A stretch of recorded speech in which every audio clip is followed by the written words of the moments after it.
Ketua Umum PSSI Erick Thohir memastikan PSSI akan membayarkan kompensasi kepada Shin Tae-yong. Dari skema sisa kontrak yang ada, PSSI disinyalir harus membayar kurang lebih 60 miliar rupiah kepada Coach STY.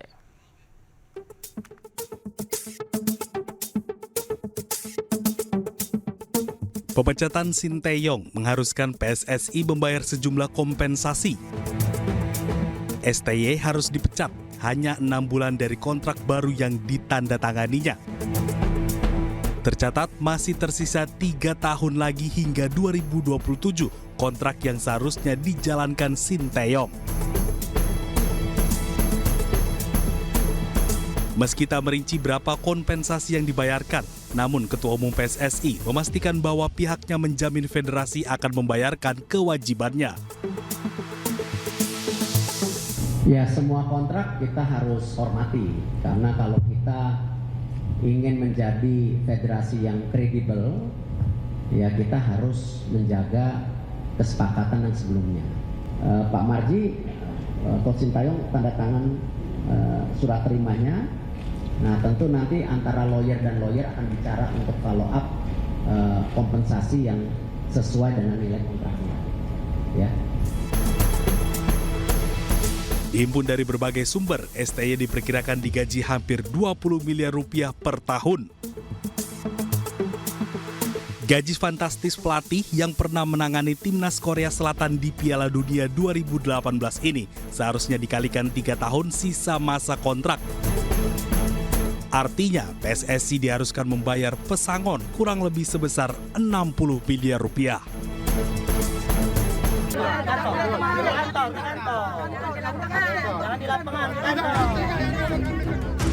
Puluhan warga terlibat adu mulut dengan perwakilan pemilik tanah yang tengah menutup akses jalan dengan cara menguruk tanah dengan alat berat. Warga ini protes lantaran akibat pengurukan tersebut akses warga menjadi terisolasi. Padahal jalan yang ditutup tersebut menjadi akses satu-satunya bagi warga, baik kendaraan maupun pejalan kaki. Warga pun menyesalkan penutupan akses jalan yang tidak diketahui permasalahannya ini. Sementara pihak pemilik lahan menyebut penutupan akses jalan lantaran tidak ada itikat baik dari pihak developer perumahan setelah sekian lama tanah tersebut dijadikan akses perumahan. Kami ini sebagai warga tidak kati urusan dengan hal ini. Yang harusnya punya hati nurani. Cak mana kalau budak kecil nak sekolah, hari ini hari pertama budak nak sekolah. Entah ada nak melahir ke. Kita anggaplah sekolah bisa libur ya, wong nak melahir ke. Berpikir wong sakit. Entah ada wong mati di dalam. Dan sekali lagi ini informasi penting, jadi untuk warga yang di dalam itu ada 11 unit rumah yang sudah dijual sama developer. Dan kita kasih waktu lagi untuk 11 unit rumah yang dijual sama developer. Jika 1 minggu tidak ada konfirmasi, tidak ada etikat baik, terpaksa akan kami ratakan. Atas kejadian ini, warga perumahan yang rumahnya terancam terisolasi berencana melayangkan gugatan kepada pihak developer dan meminta pertanggungjawaban. Dari Palembang, Sumatera Selatan, Guntur Ayus melaporkan.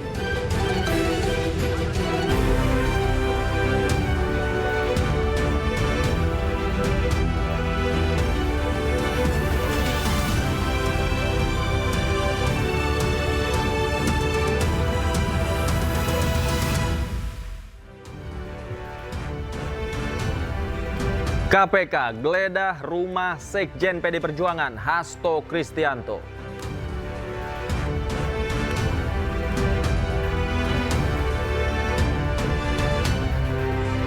Shin Tae-yong dipecat PSSI. Wakil Ketua DPR RI Sufmi Dasko menyebut tidak akan memanggil PSSI.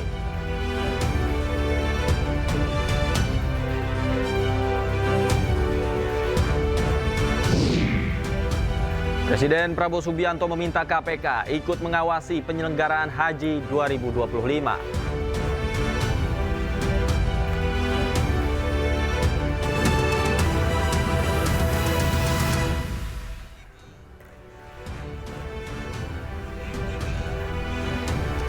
Ratusan nelayan di Pelabuhan Samudra Kendari, Sulawesi Tenggara mogok berlayar menolak pemberlakuan penggunaan alat vessel monitoring system yang dinilai merugikan nelayan.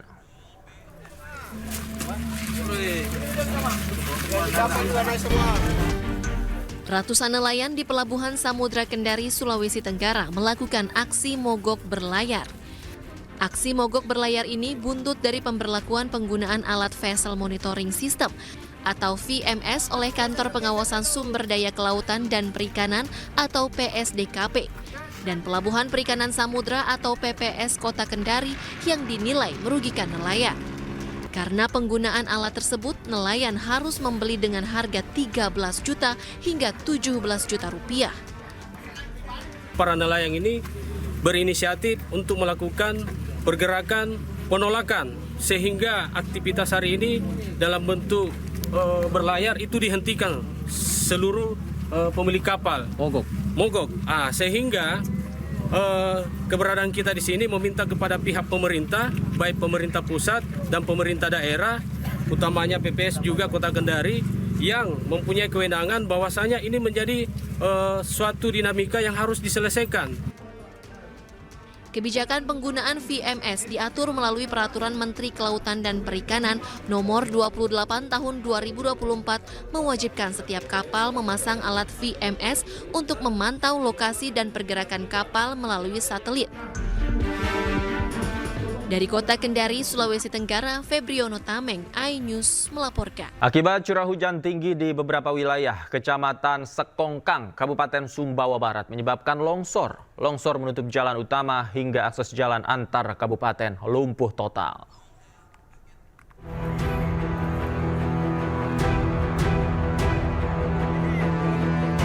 Intensitas hujan tinggi yang mengguyur Kecamatan Sekongkang, Kabupaten Sumbawa Barat menyebabkan longsor di sejumlah wilayah dan memutus akses jalan penghubung dua kabupaten. Longsor menutup badan jalan utama hingga menyebabkan akses dari Kecamatan Sengkokang, Kabupaten Sumbawa Barat ke Kecamatan Lunyuk, Kabupaten Sumbawa melalui jalur selatan ini putus total. Material tanah longsor berupa batu dan kayu yang menutupi jalan dengan ketebalan mencapai 1 meter mengakibatkan kendaraan tidak bisa melintasi jalan penghubung Kabupaten Sumbawa Barat. Petugas gabungan TNI Polri Koramil Sekongkang dan Polsek Sekongkang serta pemerintah kecamatan dibantu alat berat membersihkan material tanah longsor untuk membuka kembali akses jalan.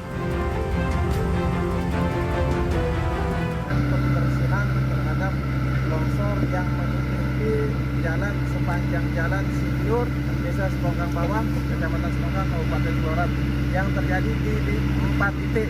Dan kami dari pihak kepolisian mengucapkan terima kasih kepada pihak aman yang sudah membantu kami untuk membersihkan bekas longsor yang menutupi jalan. Sementara masyarakat diimbau mengurangi aktivitas di luar rumah jika sedang turun hujan karena resiko bencana saat ini sangat tinggi. Dari Kabupaten Sumbawa Barat, Nusa Tenggara Barat, Topan Iswandi, iNews melaporkan.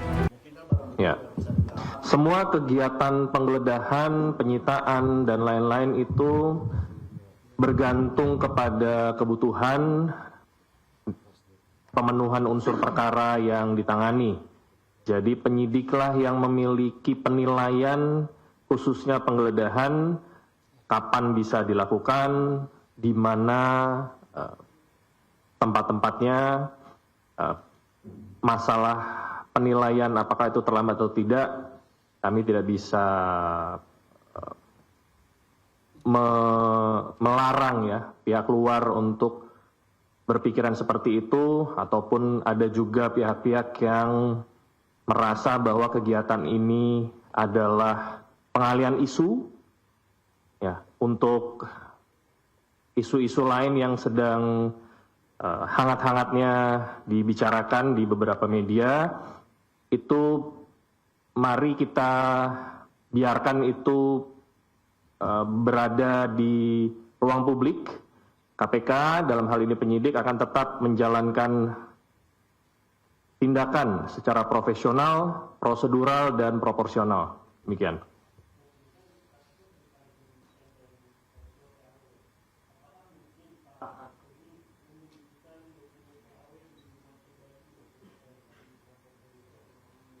Ya, saya tidak bisa berandai-andai apakah ada yang disembunyikan atau tidak, tetapi penyidik memiliki kepentingan dalam melakukan kegiatan penggeledahan, jadi kita tunggu saja nanti hasilnya seperti apa.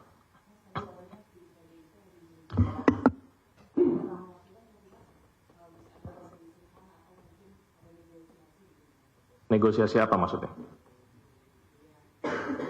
Intervensi? Ya, sebagaimana yang sudah disampaikan oleh tim hukum PDIP sendiri bahwa mereka akan taat hukum, akan mengikuti prosesnya, saya pikir apa yang ditanyakan itu tidak akan terjadi ya, kemungkinan besar tidak terjadi, dan silakan teman-teman pantau saja bagaimana kondisi di lapangan, apakah apa yang disampaikan oleh tim hukum PDIP ini berbanding terbalik dengan kondisi di lapangan, ya. Tapi saya memiliki keyakinan apa yang tadi disampaikan tidak akan terjadi.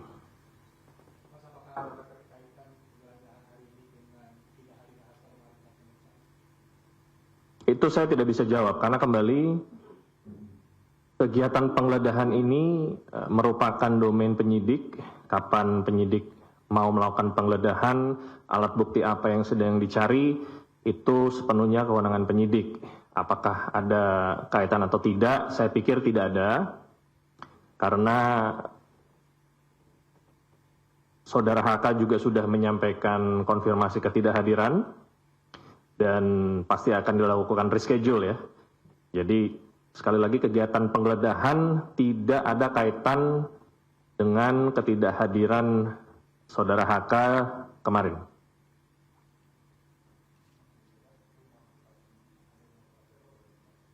Yang saya ketahui sampai dengan saat ini baru rumah di Bekasi saja. Apakah ada lokasi lain saya belum terinfo. Belum terinfo.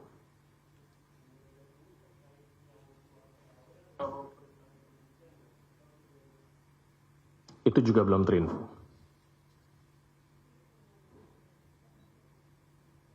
Gimana?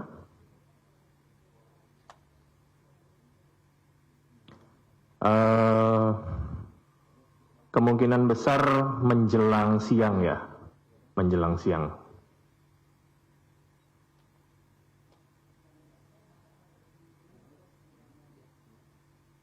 Belum terinfo. Belum terinfo.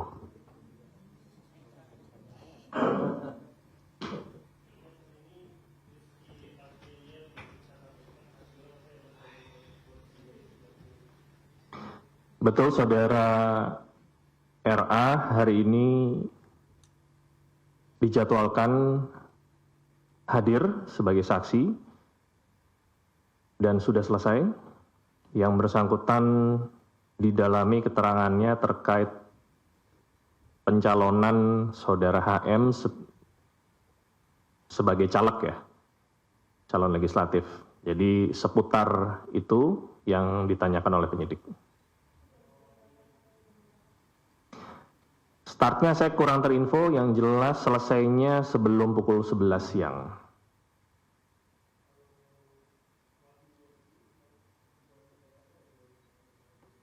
Ya, saya pikir pertanyaannya juga tidak berbeda dengan pada saat yang bersangkutan diperiksa terdahulu.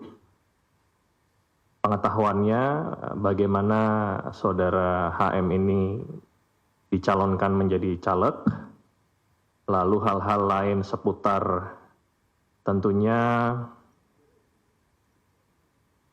tindak pidana yang pernah dikenakan kepada yang bersangkutan.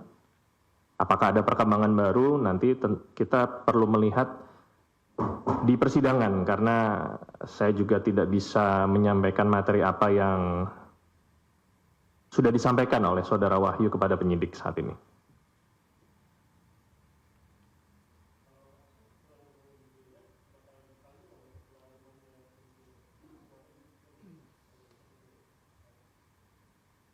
Ya, saya pikir pertanyaan itu sudah terjawab kemarin ya, bahwa yang bersangkutan tidak hadir dan akan di-reschedule. Namun reschedule-nya kapan masih belum bisa disampaikan saat ini.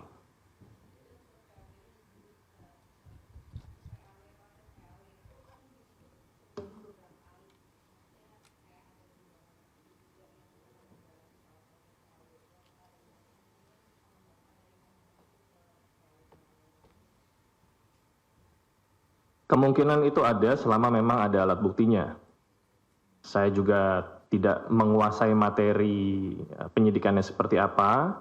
Yang jelas seluruh pihak yang memang dinilai oleh penyidik memiliki tanggung jawab atau bertanggung jawab dan ada alat bukti untuk dimintakan pertanggungjawabannya tentunya dapat diproses lebih lanjut.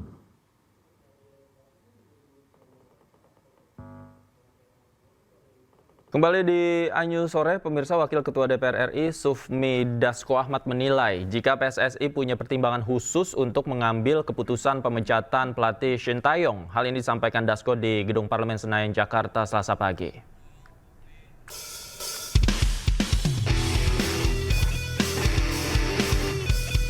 Keputusan pemecatan Shin Tae-yong oleh PSSI diyakini berdasar evaluasi internal PSSI. Parlemen menyerahkan penuh keputusan pemecatan pelatih timnas Shin Tae-yong ke pihak PSSI. Terlebih jika hal tersebut bertujuan untuk kemajuan PSSI dan dunia sepak bola tanah air. DPR tidak akan memanggil PSSI untuk memberi penjelasan terkait keputusan pemecatan Shin Tae-yong. Walaupun secara kontrak Shin Tae-yong baru akan selesai sebagai pelatih timnas pada tahun 2027 mendatang. Ya tentunya PSSI dalam hal ini, dalam langkah ini mempunyai evaluasi dan pertimbangan sendiri. Nah sehingga hal seperti ini mungkin ya kita serahkan kepada PSSI. Kan kita pengen bahwa PSSI ataupun sepak bola kita ke depan lebih maju demikian. Sebelumnya, Ketua PSSI Erick Thohir mengumumkan pemberhentian Shin Tae-yong sebagai pelatih timnas Indonesia. Shin Tae-yong mulai bergabung dengan timnas Indonesia sebagai pelatih sejak tahun 2019. Dan bersama timnas Indonesia, STY menjalani 110 pertandingan dengan 49 kemenangan dan 40 kekalahan.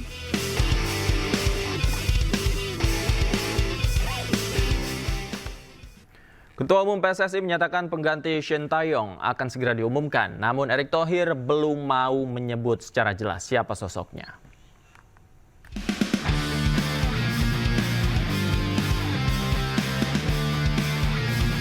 PSSI resmi memberhentikan Shin Tae-yong sebagai pelatih timnas Indonesia. Lalu siapa penggantinya?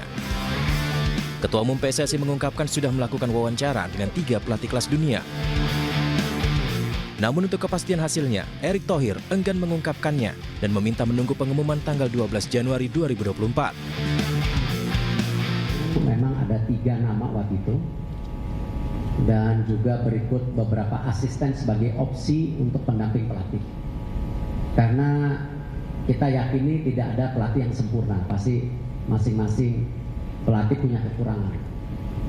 Nah, memang salah satu kandidat yang saya interview yang namanya disebutkan tadi, tapi daripada menebak-nebak kan tadi saya bilang tanggal 11 sampai tanggal 12 nanti ada press conference jam 4, lebih baik media bisa bertanya langsung kepada pelatih yang tentu kita sudah sepakati. Lantas siapa pelatih timnas Indonesia berikutnya? Berikut prediksi kandidat pelatih untuk timnas Indonesia. Asisten pelatih timnas Belanda dan juru taktik timnas Curaçao. Sayang, saat menjadi pelatih karir Kluivert tak secemerlang saat dirinya masih bermain.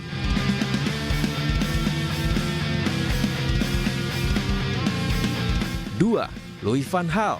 Louis van Gaal, 72 tahun, merupakan salah satu pelatih terbaik dunia. Bagaimana tidak, sejumlah klub besar Eropa pernah ditanganinya. Ajax Amsterdam, Barcelona, Bayern Munchen, dan Manchester United. Klub-klub besar ini pernah merasakan tangan dinginnya. Bahkan bersama timnas Belanda, ia membawanya ke peringkat ketiga Piala Dunia 2014.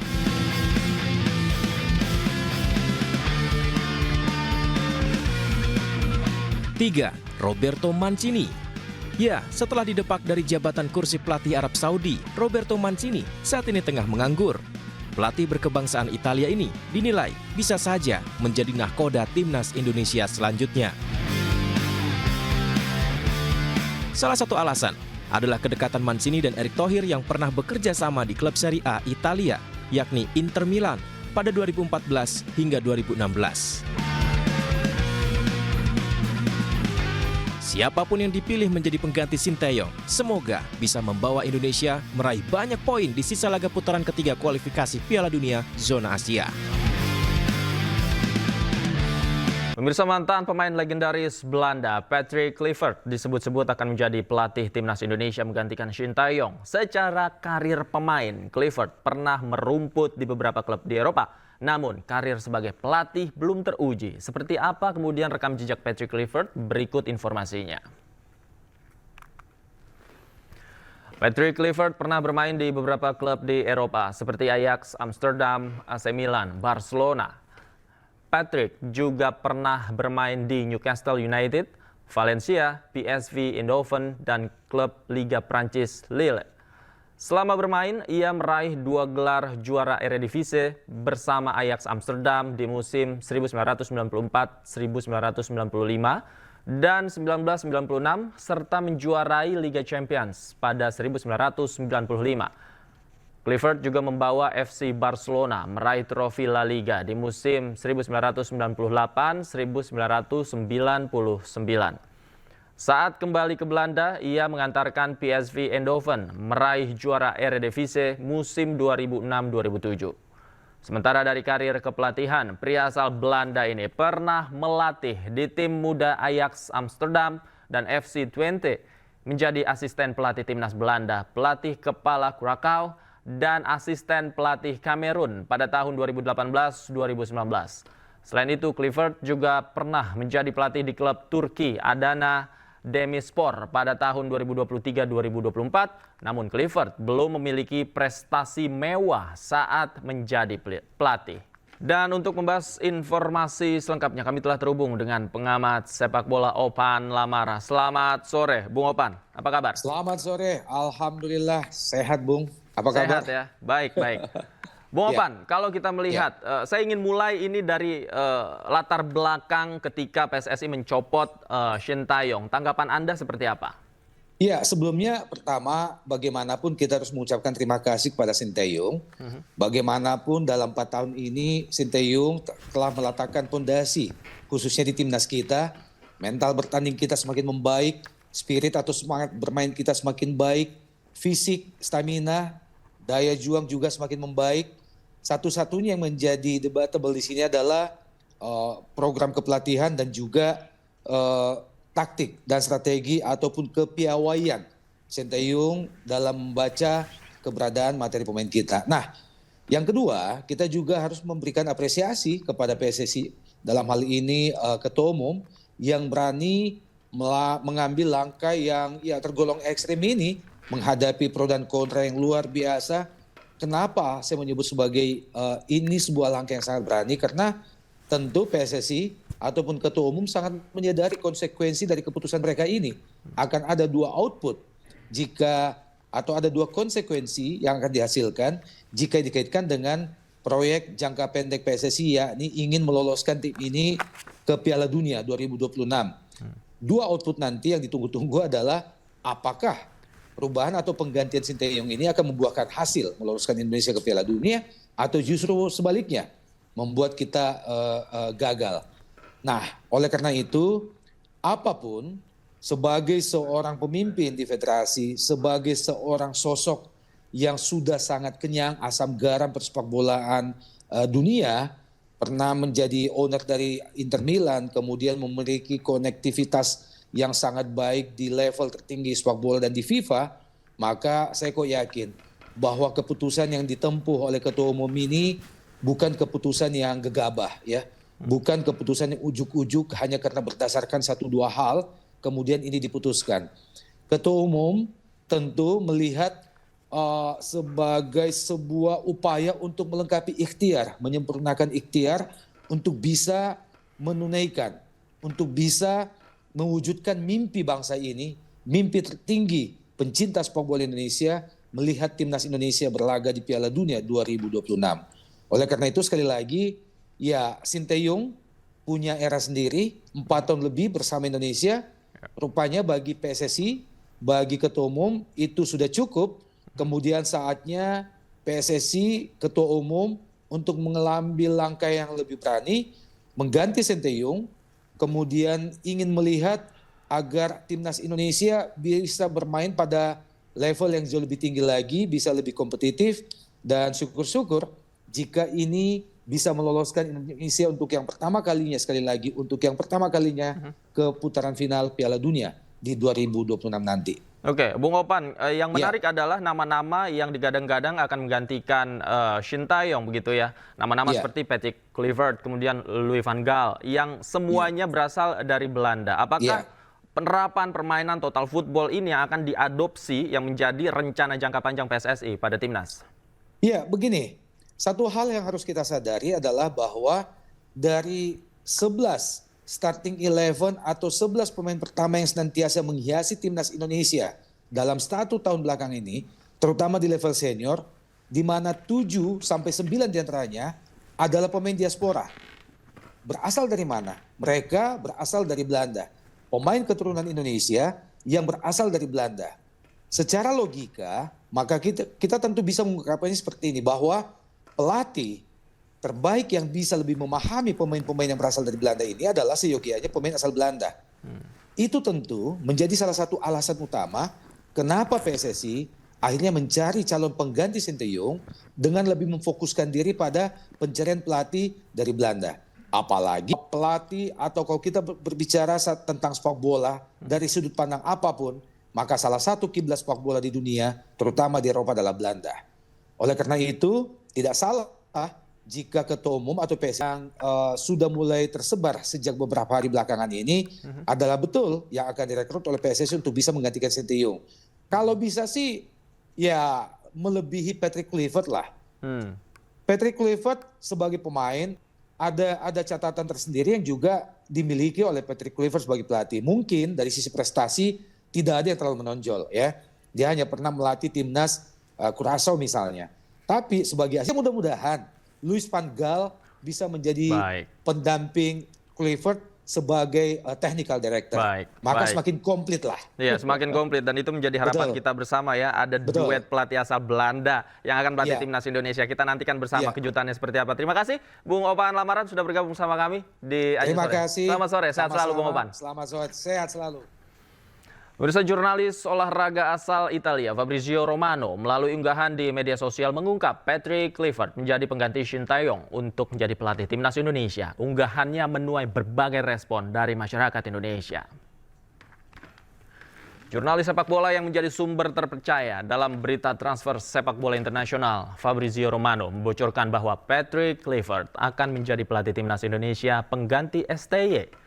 Romano mengungkapkan Kluivert dikontrak 2 tahun dan akan dikenalkan pada 12 Januari dengan target lolos ke Piala Dunia. Unggahannya menuai berbagai respon masyarakat Indonesia. Banyak yang memberikan harapan untuk kemajuan timnas Indonesia ke depan. Tak sedikit juga yang meragukan kiprah timnas di bawah kepelatihan Kluivert. Pasalnya, selama berkarir sebagai pelatih, pria berusia 48 tahun tersebut belum memiliki prestasi yang memukau. Selain itu, santer pemberitaan bahwa masa lalu kelam sang pelatih yang ditengarai memiliki utang judi sebesar 16 miliar.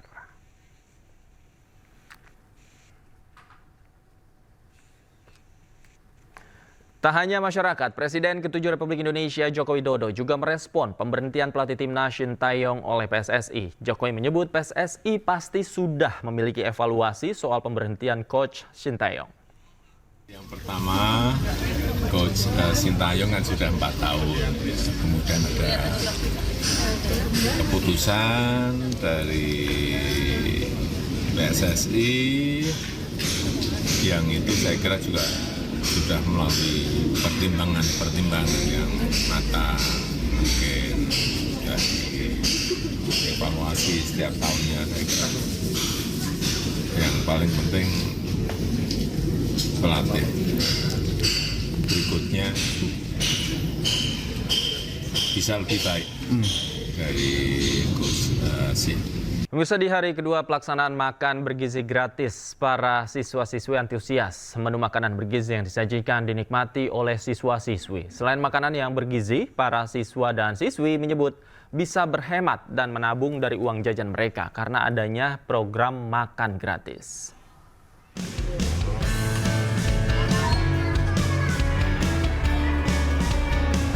Hari kedua program makan bergizi gratis, siswa-siswi yang menerima manfaatnya masih menyambut antusias. Seperti di SMPN 61 Jakarta, sebanyak 655 porsi makanan yang dibagikan langsung dinikmati oleh para siswa. Menu yang disajikan hari ini adalah nasi putih, sayur bayam wortel, telur orak-arik, pisang, dan susu. Menurut aku ini makanannya lumayan sangat sehat dan enak. Iya, menurut aku juga setuju sih. Itu sehat terus enak juga. Itu bisa bantu biar anak itu habis makan tuh jadi lebih fokus mungkin buat belajarnya. Di Depok, Jawa Barat, sejumlah siswa SD Negeri Cilangkap 5 Tapos, Kota Depok mengaku senang dengan adanya program makan bergizi gratis ini karena bisa berhemat dan menabung uang jajan mereka. Setiap hari sebanyak 740 porsi menu makanan bergizi didistribusikan dari dapur Satuan Pelayanan Pemenuhan Gizi yang berada di kawasan Cilangkap yang sudah berlangsung sejak tanggal 6 Januari 2025.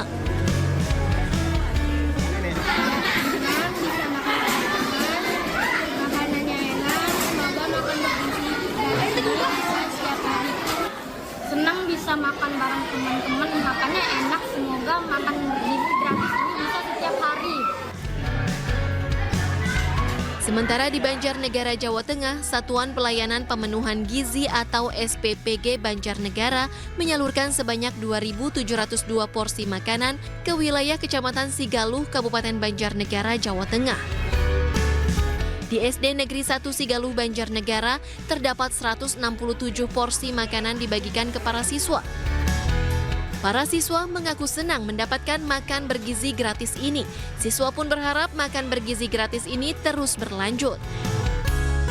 Tim Liputan iNews melaporkan. Sementara itu, Wakil Ketua DPR RI Sufmi Dasko Ahmad belum bisa menilai keberhasilan program makan bergizi gratis lantaran baru berjalan 1 hari. Kendati demikian, Dasko menyebut program tersebut mendapat sambutan baik dari masyarakat.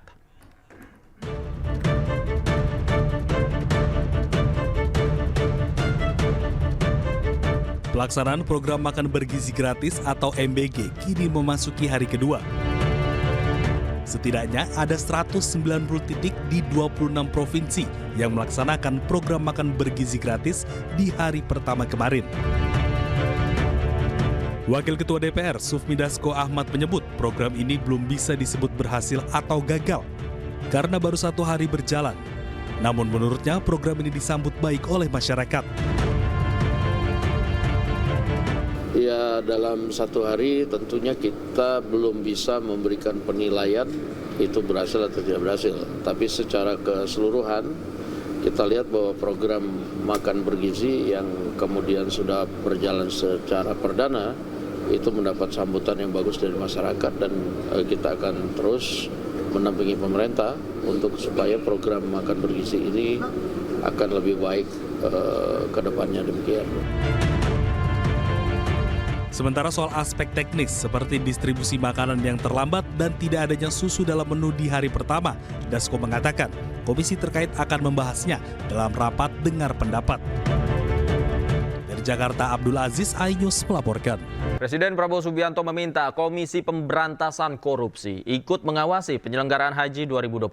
Hal itu disampaikan Ketua Tim Pengawas Haji Sufmi Dasko dalam rapat koordinasi dengan Komisi 8 DPR RI Selasa siang.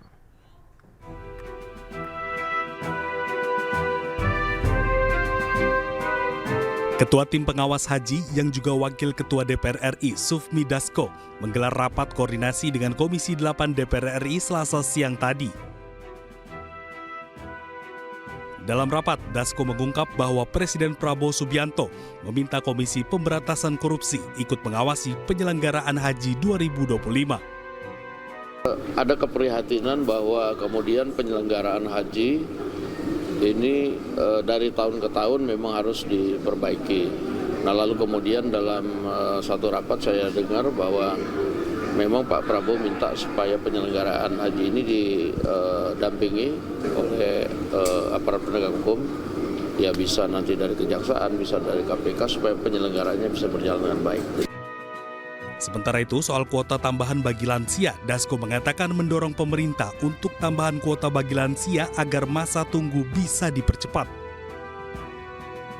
Sebelumnya, pemerintah Indonesia mengumumkan biaya haji tahun 2025 sebesar 89,4 juta rupiah, dengan setoran jemaah haji sebesar 55,4 juta rupiah. Angka ini mengalami penurunan sebesar 4 juta rupiah dari tahun lalu. Dari Jakarta, Abdul Aziz, iNews melaporkan. Kami telah terhubung dengan rekan Rahmat Hidayat di kediaman Hasto Kristianto di Bekasi, Jawa Barat. Ya, Rahmat, bagaimana situasi penggeledahan di rumah Hasto saat ini? Ya, sore Angelika dan pemirsa. Hingga saat ini pihak penyidik dari KPK masih melakukan penggeledahan di rumah kediaman Hasto di perumahan Taman Kartini, Bekasi Timur, Kota Bekasi. Sekitar pukul 14.45 penyidik sudah mendatangi kediaman rumah KPK dengan mengendarai sekitar 8 kendaraan yang terisi dari sejumlah penyidik. Saat ini proses penggeledahan di rumah kediaman Hasto pun masih berlangsung. Sejumlah personil kepolisian dari serta Satgas dari Cakrabuana dari PDIP pun masih berjaga di lokasi. Dari pantauan kami sendiri, selain kediaman rumah Hasto ini, penyidik juga melakukan penggeledahan sebuah mobil yang terparkir, bermobil berwarna hitam yang terparkir di garasi rumah Hasto. Saat penggeledahan sendiri, Hasto pun tidak ada di tempat, dan untuk penyidik sendiri langsung masuk ke kediaman Hasto dengan didampingi oleh sejumlah aparat kepolisian. Dan dari pantauan kami langsung sendiri di lokasi ini, nampak terlihat sejumlah dari Satgas Cakrabuana PDI Perjuangan ini masih berjaga di depan rumah Hasto. Penjagaan yang dilakukan oleh Satgas Cakrabuana ini sejak Hasto ditetapkan sebagai tersangka oleh KPK pada tanggal 24 Desember 2024 yang lalu. Demikian, Angel. Baik, terima kasih rekan Rahmat Hidayat melaporkan langsung dari kediaman Hasto Kristianto di Bekasi, Jawa Barat. Masih ada nih, gue follow nih. Ya, pemirsa, nampaknya baru saja tim Komisi Pemberantasan Korupsi keluar dari kediaman Hasto Kristianto di Bekasi, Jawa Barat usai melakukan penggeledahan terkait kasus dugaan suap dan perintangan penyidikan atau obstruction of justice yang menimpa Hasto Kristianto. Penggeledahan dimulai dari siang tadi, nampaknya sudah kurang lebih 6 jam penggeledahan dilakukan oleh tim penyidik dari KPK. Saat ini pun nampaknya tim media juga masih menanti dari pihak KPK untuk keluar dan berharap tentu saja ada yang memberikan keterangan dari pihak KPK. Bang, rame kita di sini bang, yang rapi. Bang, Pak, ini yang live Pak, di sini Pak, live Pak, Pak yang live di sini Pak, nah di sini yang live Pak, nih kita live langsung Pak, kita live Pak, nah. Baik, sesaat lagi akan ada keterangan dari pihak KPK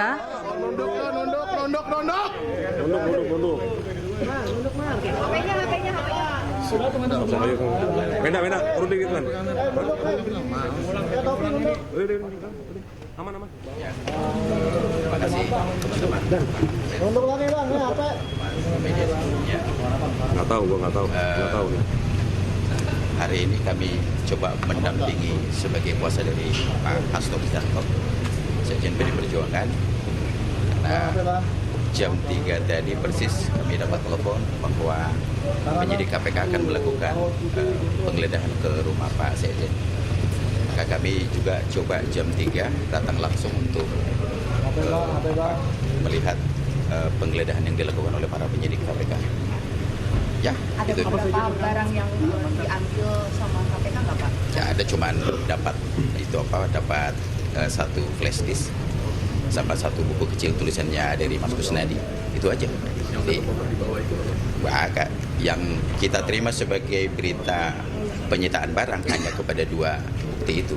Menurut mereka itu ada dugaan keterkaitan perkara terhadap Harun Masiku.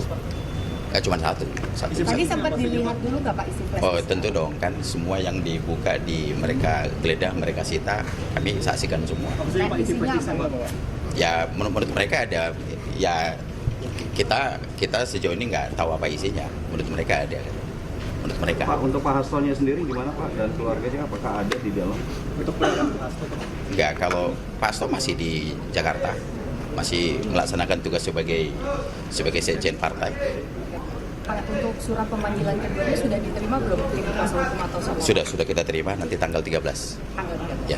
Pas selain barang bukti tadi kan mobil sempat digeledah juga, ada yang dibawa? Nggak ada apa-apa. Jadi sebenarnya mereka justru di dalam juga banyakan ngobrol-ngobrolnya, saya lihatin banyakan bercanda-bercanda. Nggak ada apa-apa. Artinya tidak ada suatu hal-hal yang signifikan terkait mengenai itu. Atau juga perkara ini teman-teman media udah tahu nih, perkara yang sudah 5 tahun berjalan tuh. Gitu. Kurang tahu, nanti tanya penyidik aja. Bapak, ini kan sesuai dengan usulan dari Pak Sekjen sendiri diperiksa setelah PDIP. Ada konfirmasikah bahwa nanti di tanggal 15 ini Pak Sekjen akan hadir? Akan hadir. Oke, itu aja ya teman-teman ya. Oke ya, terima kasih ya semuanya ya. Berakhir. Thank you semuanya. Minta nama dan kontaknya. Oke. John.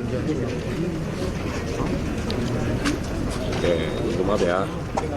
Ya pemirsa, baru saja tim hukum dari Partai Demokrasi Indonesia Perjuangan memberikan pernyataan kepada awak media bahwa dari tim hukum dari PDIP ini pun juga mendampingi proses penggeledahan dari tim KPK di dalam kediaman Hasto Kristianto.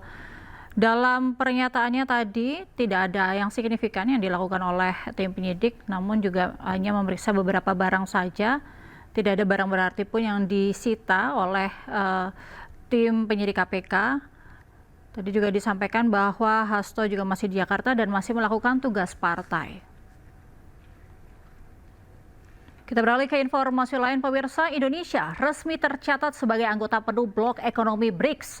Masuknya Indonesia sebagai anggota diumumkan oleh Ketua BRICS 2025 berhasil.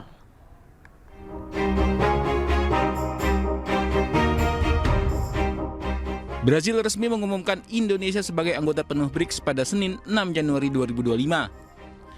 Brasil yang bertindak sebagai tuan rumah dan presiden BRICS tahun ini menyatakan seluruh anggota asosiasi telah menyetujui secara konsensus soal keanggotaan Indonesia. Pemerintah Indonesia menyambut baik keanggotaan dalam BRICS. Indonesia pun berjanji akan berkontribusi aktif dalam kegiatan BRICS. BRICS merupakan blok ekonomi yang terdiri dari Brazil, Rusia, India, Cina, dan Afrika Selatan. BRICS berfungsi untuk memuluskan kerjasama ekonomi negara-negara berkembang. Peningkatan produktivitas ekonomi menjadi salah satu fokus utama guna menempatkan negara berkembang setara dengan negara maju.